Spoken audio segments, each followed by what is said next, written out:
Today's episode of Professional Builders Secrets is brought to you by Smarter Content That Sells.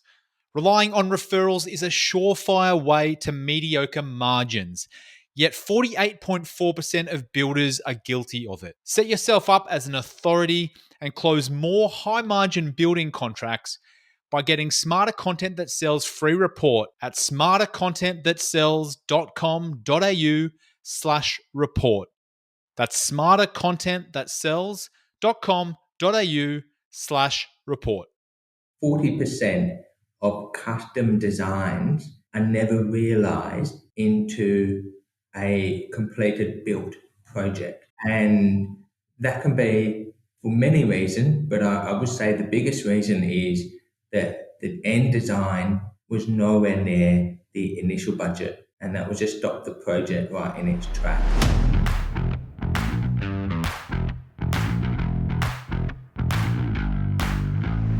Welcome to Professional Builders Secrets, the podcast for building company owners wanting to grow safely and securely. I'm your host, Will Blunt, and today I'm joined by Alice and James Pilcher from MILEHAM Construction. Welcome to the show. Good to be here.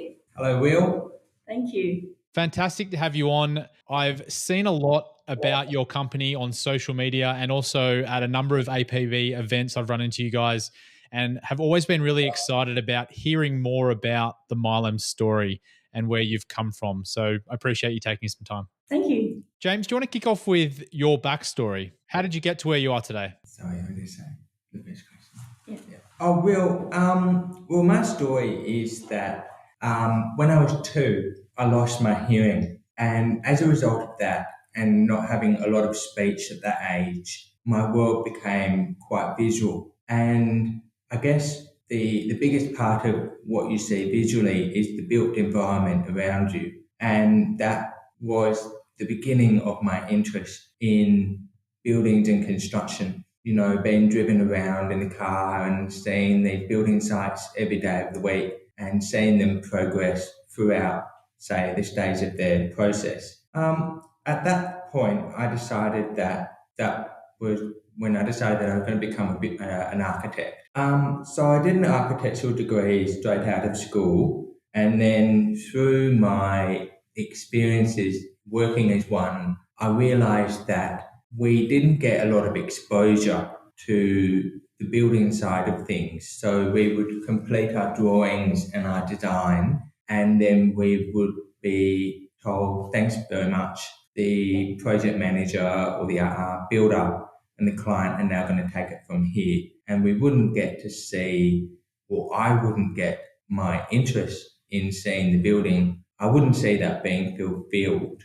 And so at the age of 29, I decided to take a step back and set out to become a builder also. And so I put down my pen and my ruler, and I picked up the broom and the hammer, and I just started working as a general labourer, and just worked my way up, working underneath a relatively old school builder who taught me everything. And he told me that I needed to get an understanding of every single trade, not necessarily know how to do it better than people, such as the concreter, the painter, the plumber, the electrician, but at least have an understanding, because that's what building is all about, and being able to converse with those. So after a while, I finished my certificate for building and also my required experience working under this licensed builder, and I became a licensed builder in addition to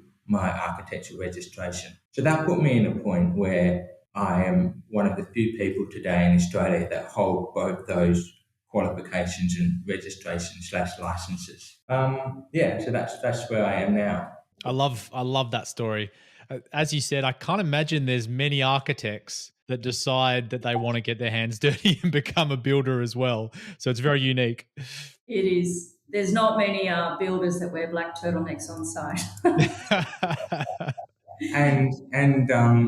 I guess I was telling some of my contemporaries about what I was setting out to do, you know, already being an architect and now starting to become a builder. They said that's very backwards. Most builders set out to become architectural designers, not the other way around.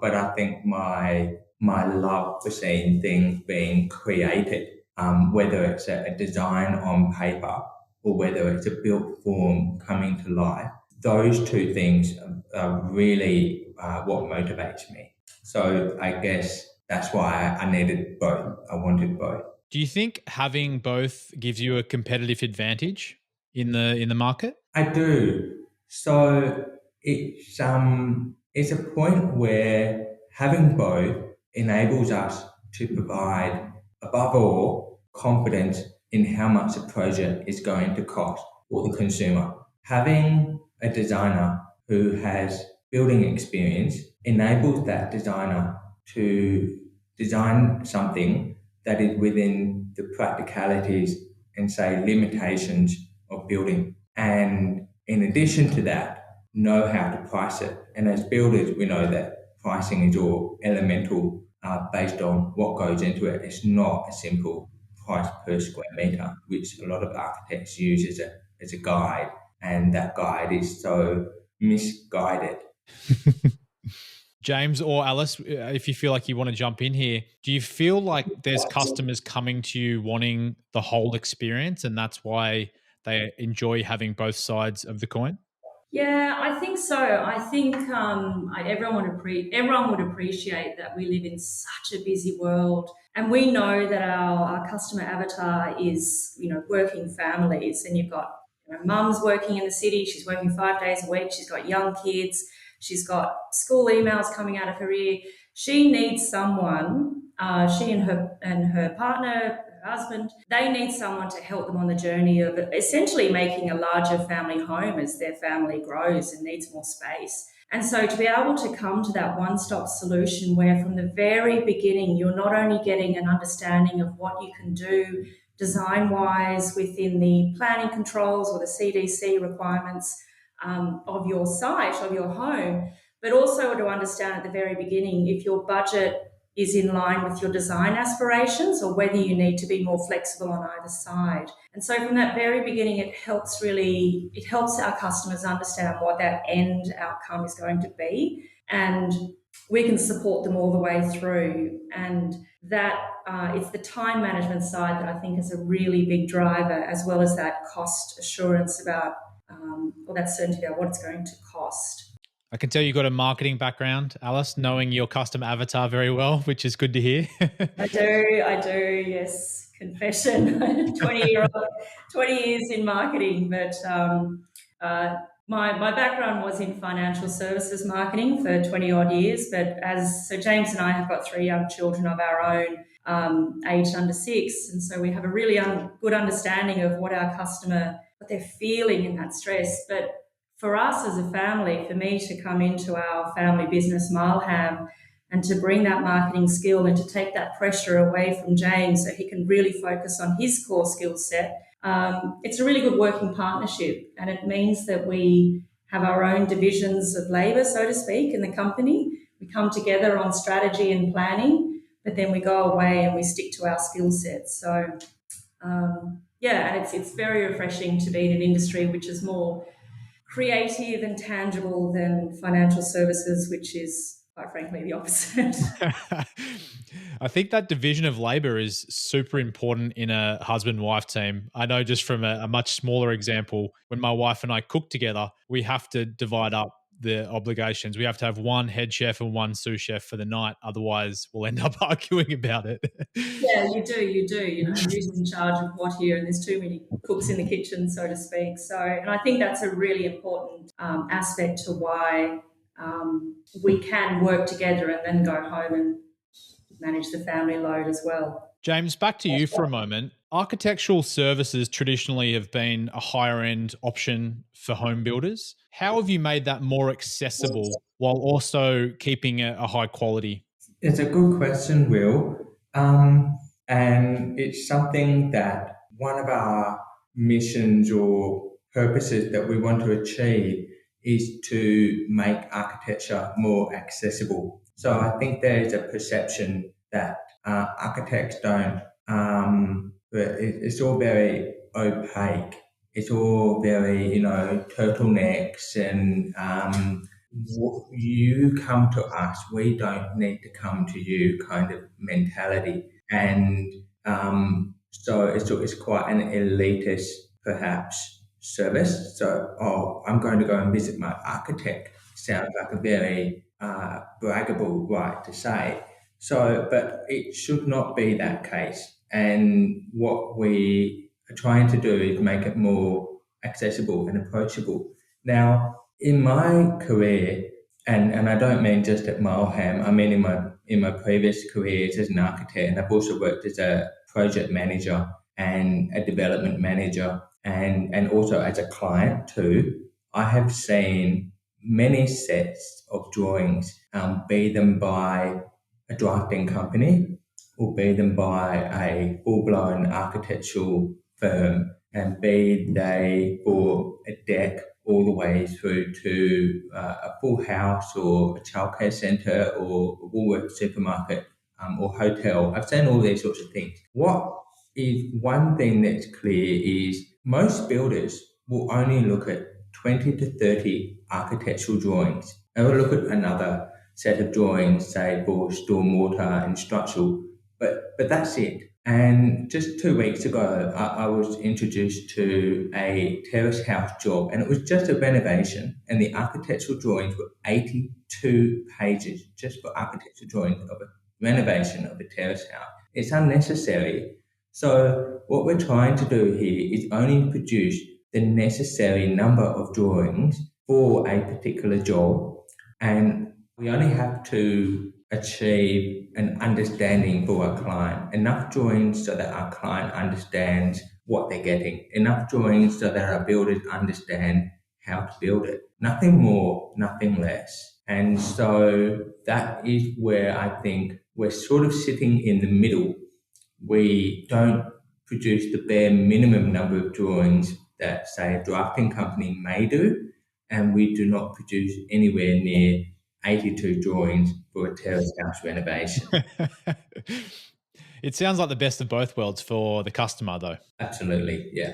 Yeah, it's about streamlining the offering to the customer, both through what our company. So, just to provide a bit of background there, MILEHAM, we provide the full design and build outfit, but we also do design only and build only jobs. We want to provide that ultimate flexibility to our customer. So, but at all elements of our customer service offering, we're always looking at how we can we streamline and automate that offering for our customers, which ultimately allows us to offer a reduced cost to the end customer and bring about efficiencies not only in timeline but also in financial management as well. And that's something that's really important. And so, yeah, we do want to be able to offer an architecturally designed home, which we know has a greater value when you're selling your home, if you can say it's architecturally designed. We want to be able to offer that to a broader base of the Australian customer market. And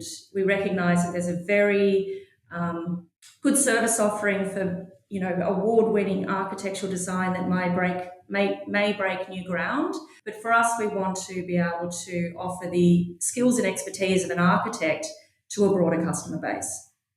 Yeah, and James, you mentioned it earlier. It gives confidence to the consumer around the price, and because you control the whole design of a project, you can also price it more accurately, and therefore there's no hidden costs or minimum hidden costs, I guess. That's right. And that I think I've heard from an APB podcast or something or conference that it's I'm not sure where this figure comes from, but I think it's quite a widely accepted figure that about 40% of custom designs are never realized into a completed built project. And that can be for many reasons, but I would say the biggest reason is that the end design was nowhere near the initial budget, and that was just stop the project right in its track. Yeah, they blow the budgets, and the emotional impact on that, you can imagine, is extreme, because you can spend up to 12 to 14 months working with an architect, go through the stresses of third parties and DA or CDC approval processes, And then at that point, once the construction drawings are complete, the builder comes in and says, that's a beautiful design, but it's $1 million over your budget.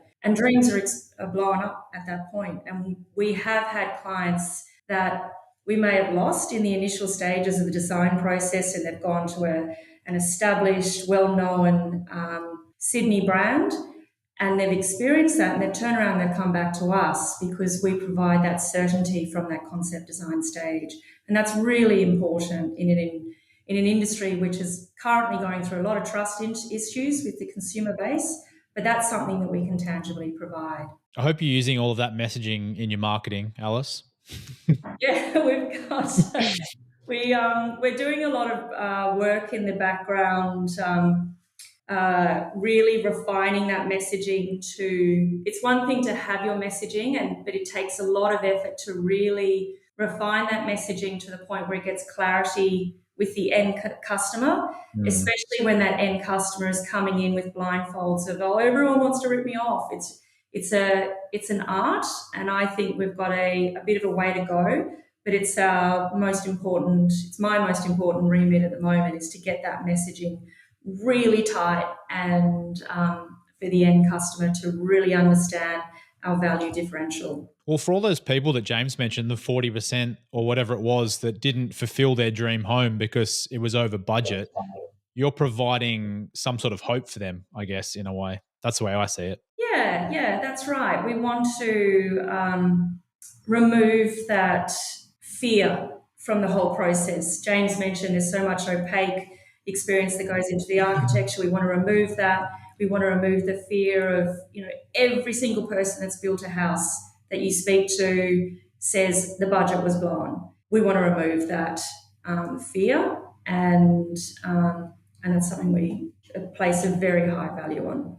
There's something I want to add to that. So, as a combined builder and architect, a lot of builders and or architects are skeptical or afraid to work with us, or say a builder might be skeptical about referring one of their clients to us for design services only, because they feel like they might then lose that client to us to come building. And likewise, when an architectural firm is opening up tenders, they are skeptical about letting us participate in that tender because we are also architects, and we might convince the client of some changes for value engineering.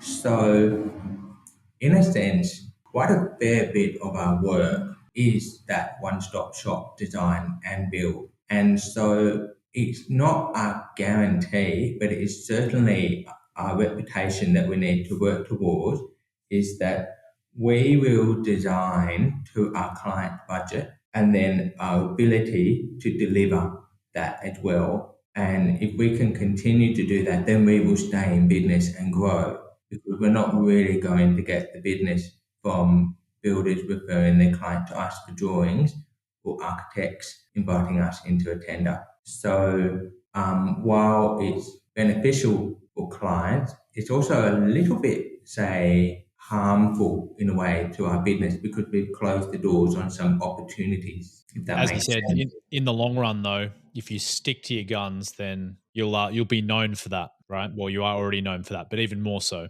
Yeah. Alice, before we had a briefing call before this podcast, and you spoke a bit about your BHAG, your big, hairy, audacious goal. Do you want to just explain a bit more about that? Yeah, so this has been a really interesting journey, and one that has been really interesting to look back on, because when we first started with APB and the strategic plan on a page, which is one of my favourite templates from APB, and the first thing is what is your BHAG? Where do you want to be? Who are you? All of that. And when James and I first brought our heads together on that, and we came up with our first BHAG, what we realised, and it was actually through one of APB's action plans that made this point for us, is that initial BHAG was very much about James and I and what we wanted to achieve for our family. So it might have been a BHAG for our family, but it wasn't the right BHAG for MILEHAM. So we went back to the drawing board on, who is it that we really are? Who's our avatar? What are we trying to achieve for them? And what we've come to is through really getting to the point of what our value proposition is, being the architect and the custom builder and being able to provide that cost certainty to our end clients, is that we actually sort of went back in history a bit, and there's a concept. So there's the Master Builders Association, which exists in Australia, which we're also members of. But the original concept of a master builder actually goes back a couple of hundred years. And if you think about the stunning structures you see in Europe, the cathedrals and the palaces and offices of government, a lot of those were built by what was called a master builder. And that master builder, he was the head architect, the head builder, the head engineer. He was the person, and it was a he was the person that had the purview across the entire project. He was a single point of contact. Think where it's going, what went wrong, what went right, all those kind of things. And we thought, when we looked at what's happened over the annals of time, is that our industry has become extremely fragmented and segmented. This has happened across all industries, whether it be computing or whatever it may be. And the customer has to go to multiple touch points to get an outcome for a single service or a single product. And what we want to do is bring the industry back together. And our BHAG, which is also our company vision, it is aspirational. It is a little bit scary, and it's mainly scary because I think might get under the skin of members of the architecture industry and members solely of the building industry. But what we want to do is restore the customer expectation that your builder is also your designer and your designer is also your builder, so that it doesn't matter where you're looking at financial, timeline, structural, or design, you have one person, one organisation answering all those questions for you. So you're not jumping between two opposing views, which we see a lot of in the industry. So that's our BHAG. It's about restoring customer knowledge that you can have this service provider, and we're not the only ones out there. There's a few design and build outfits that are really starting to pop up now, but we want to bring that back to the customer, that you can and you should expect that your designer and your builder have 90% of the answers, third parties excluded, third-party consultants, but you can get that single view on your project, which has it saves a lot of waste in the financial side and the time side, and I guess in the argument side between what can be built versus what should be designed. Cool. Well, it's amazing that you've got something like that written down. I guess you call it written down these days. Yeah.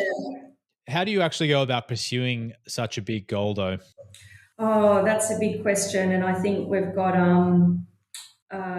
there's a lot of ways we can go about it. I'm quite a systems. I like to work through systems and processes. So the way that I'm looking at working through this BHAG and pulling it down into the various tactics and strategies of our company is looking at every stage of the customer journey. And that is looking at the point where they're starting to think around their kitchen table that they want to do an extension to their house, all the way through to the end of the project, and looking at all of those little points along the way, and how can we educate them? How can we bring assurance that this is the way to go forward? So there's a lot of work that needs to be put into it.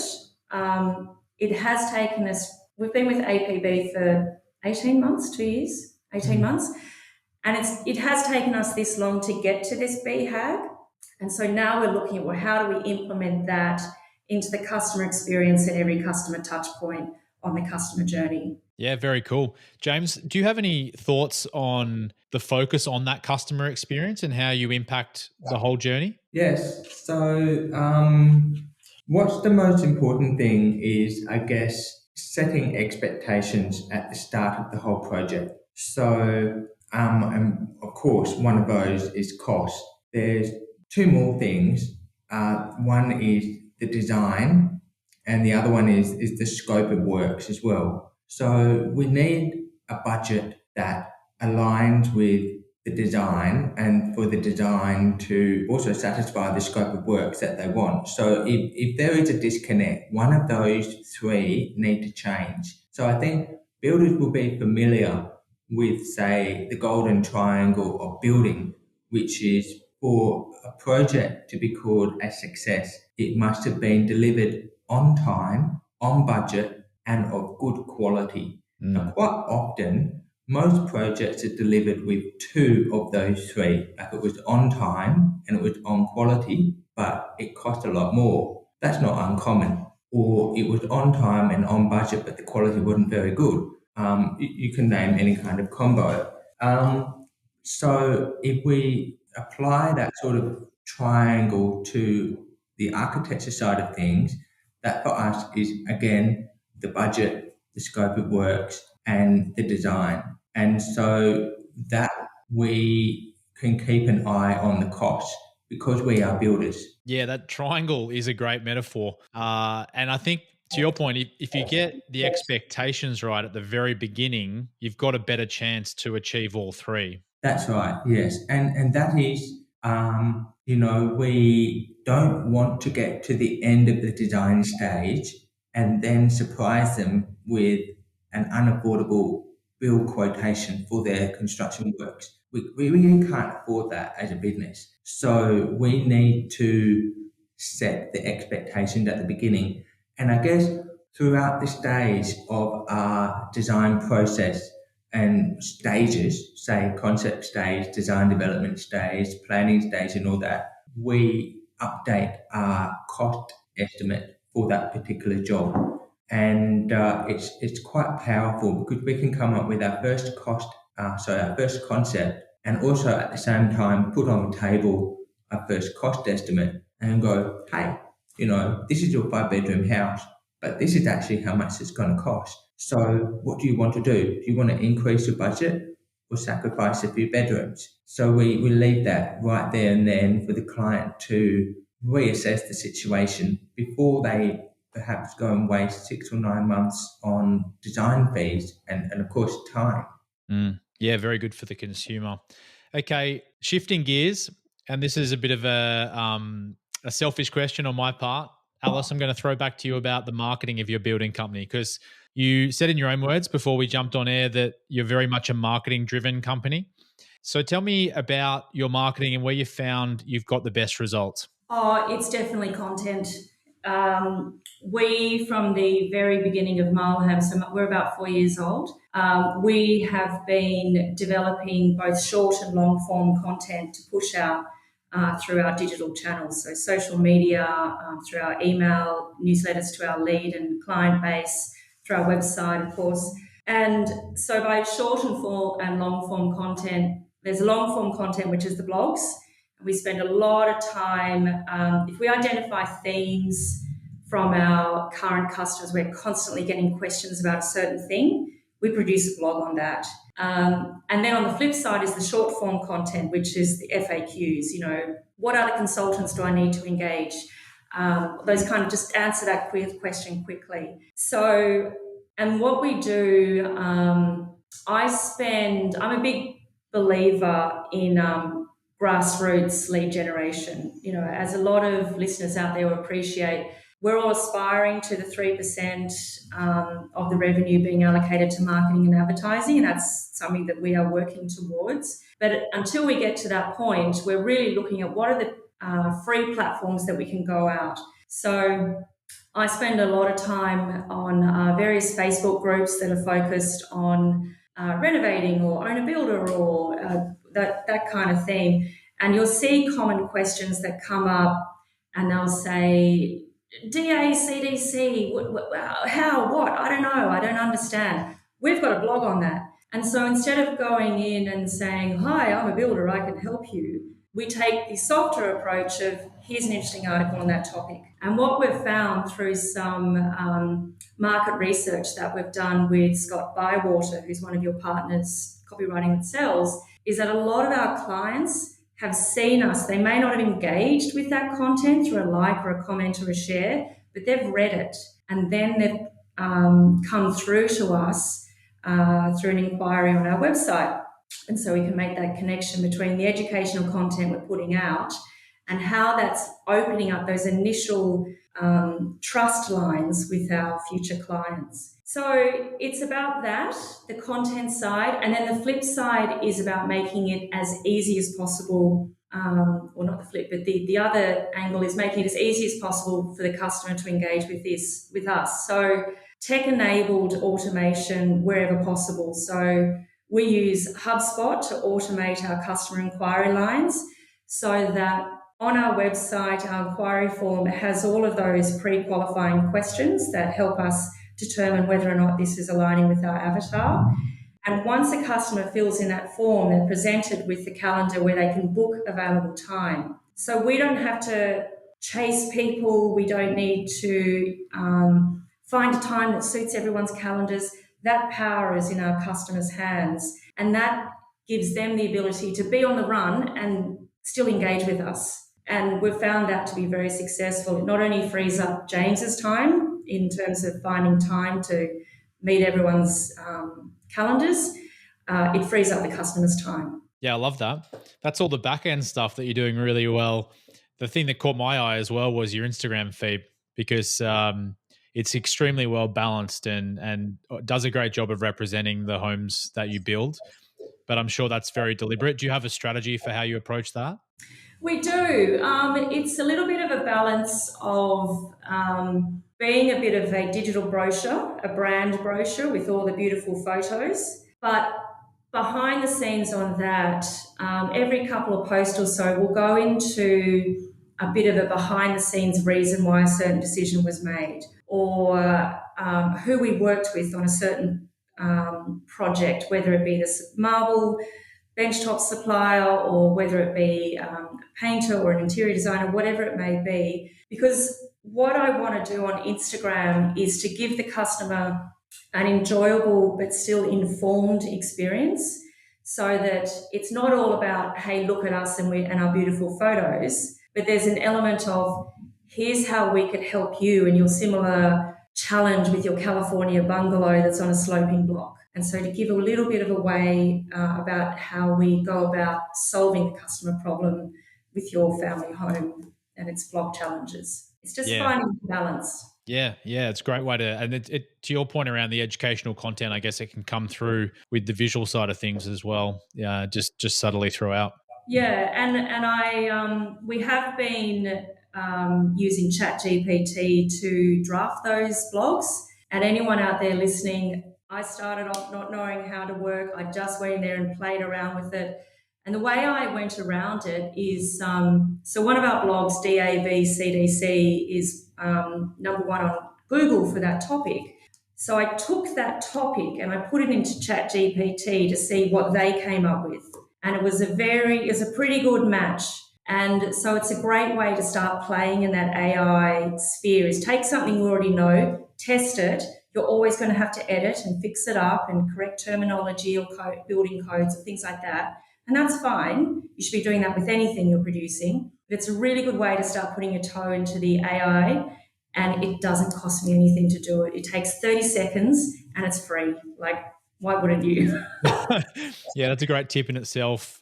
Basically answering your customers' biggest questions that they're also Googling, and using ChatGPT to do it is going to take you no time at all. Actually, there's a process in our AI action plan. I'm not sure if you guys have done that one yet, which has a prompting process for writing content in GPT as well, which is really quite powerful. Yeah. And I'm getting really excited about the abilities of AI to now produce that video content, which can go into our digital marketing and that can feed through to our social platforms, our website. So there's a lot of exciting stuff here that marketers for the first time are now going to be able to start accessing for free.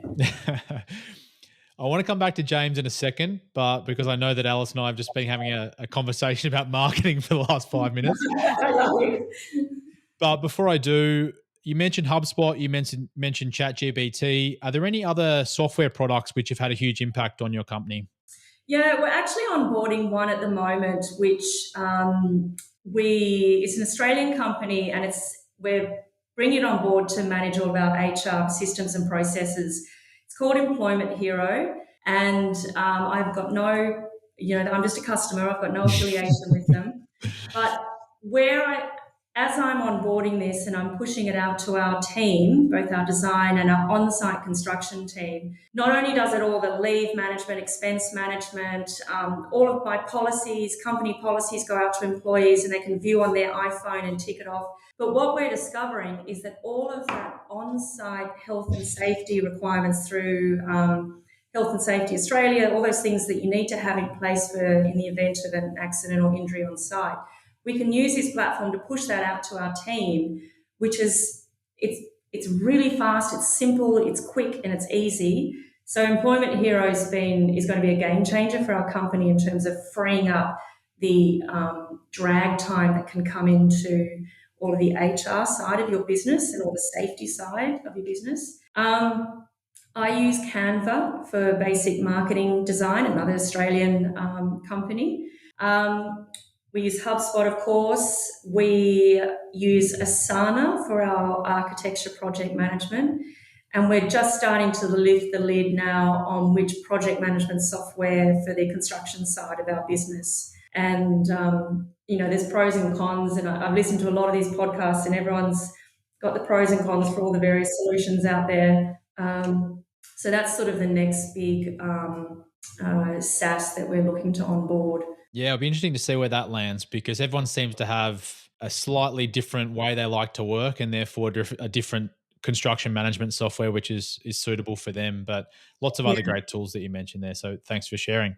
James, it wouldn't be an APB podcast if I didn't ask the question of what is the biggest impact that APB has had on your business? Yeah.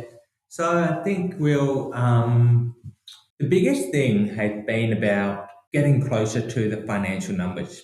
That really is the gist of it. It's about ensuring as you guys say, grow safely and securely. And you cannot ignore your numbers. So what I think has been the biggest thing is knowing what is, I guess, the general industry average of what people are marking up and not being afraid to put that particular markup on your project.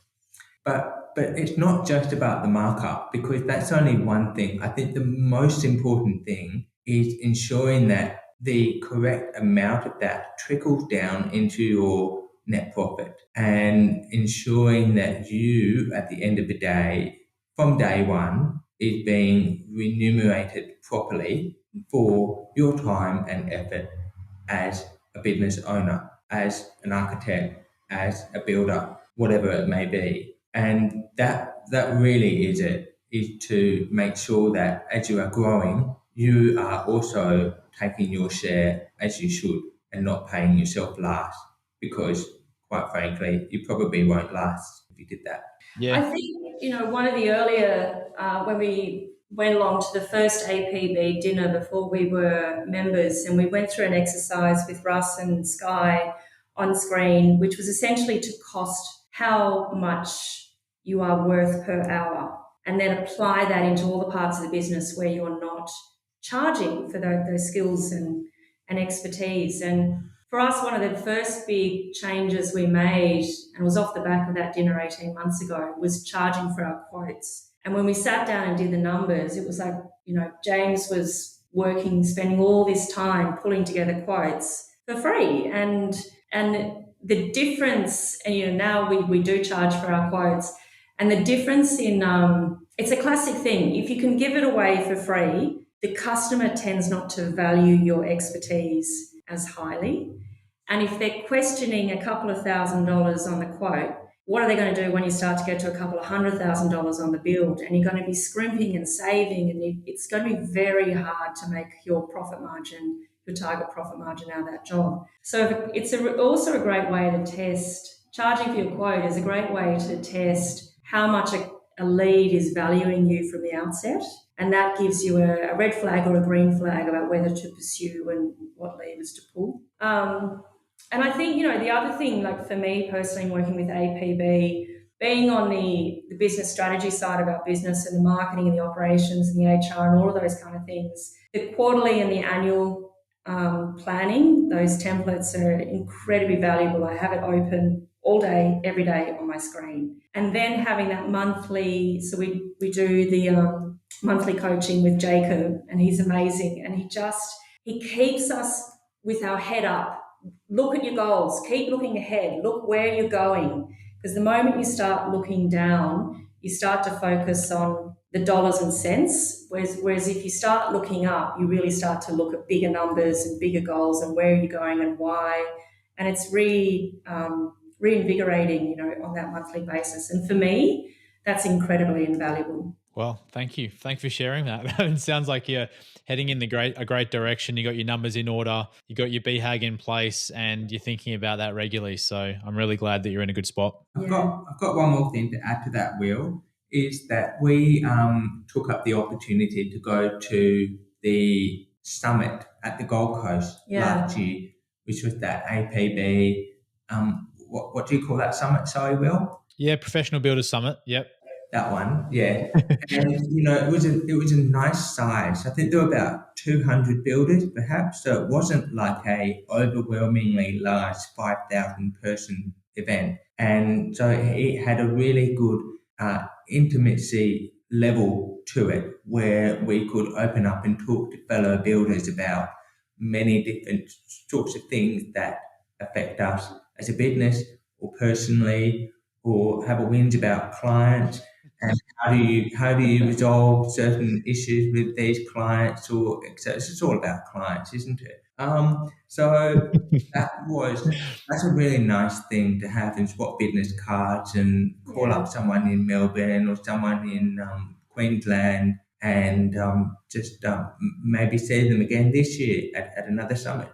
So that was it's kind of a good club feeling, but group. It's a group. Support Not a herd mentality, but you know what I'm trying to say? Yeah, it was a very supportive environment to be in, to be able to share struggles and wins, and to it was a really, and the content was I've got pages and pages of notes, and it was just a really, really well executed event. Yeah. And as a marketer, I've been to a lot of those in 20 years. So it was very, very good. Shout out to Kayla on our team who coordinates all of that.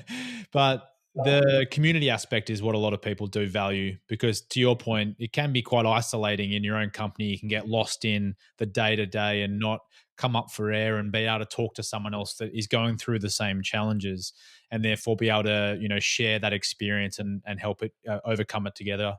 And I'm sure there's lots of builders out there that will value your input as well on the things you've been through. So thank you. Cool. One last thing.